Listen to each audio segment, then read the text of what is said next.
ఇద్దరు మనుషులు వేరు వేరు దారులలో వెళ్తున్నారండి. వాళ్ళకి ఇద్దరికి వేరువేరుగా 2 అద్దాలు దొరుకుతాయండి. ఆ అద్దాన్ని ఇంటికి తీసుకొచ్చి ఇదేదో కొత్తగా ఉంది అని పెట్టుకుంటారనమాట.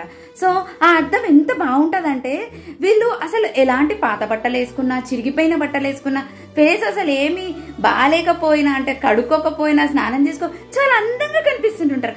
అది చూసి వీళ్ళు ఎంతో వావ్ నేను ఎంత బ్యూటిఫుల్గా ఉన్నాను, ఎంత హ్యాండ్సమ్గా ఉన్నాను అని మురిసిపోతుంటుంటారు అనమాట. సో అయితే అలాగే బయటికి వెళ్ళిపోతారు. బయటికి వెళ్ళిపోయినప్పుడు కూడా జనాలందరూ వాళ్ళని చూస్తూ నవ్వుకుంటుంటుంటారు, అబ్బా ఎంత బాగున్నావు అని చెప్తారు. కానీ ఎవరు కూడా ఇది విషయము అని చెప్పేసి మాత్రం చెప్పారు. కానీ అందులో ఎవరో ఒకరి వాళ్ళని చూసి చెప్తారన్నమాట, లరే నువ్వు వేసుకున్న డ్రెస్ చిరిగిపోయిందిరా, రే నీ కాళ్ళ చెప్పులు తెగిపోయినాయిరా అని ఇట్లాంటి చెప్పి మన లోపాలు తెలియజేస్తారు. ఆ అద్దాలు ఎవరో తెలుసా? ఆ మ్యాజికల్ అద్దాలని మన చుట్టూ ఉన్న మోసం చేసే మనుషులు. ఎవరో ఒకరు పర్టికులర్గా మన లైఫ్లో ఉంటారు, నిజాలు చెప్తారు. మనకున్న లోపాలని చెప్తున్నప్పుడు మనం అది కరెక్ట్ చేసుకుంటేనే వాళ్ళని నిజంగా పెట్టుకుందాం. ఆ మాయా అద్దాలు ఉన్నాయే వాటిని తీసి బయట పడేద్దాం. ఓకే.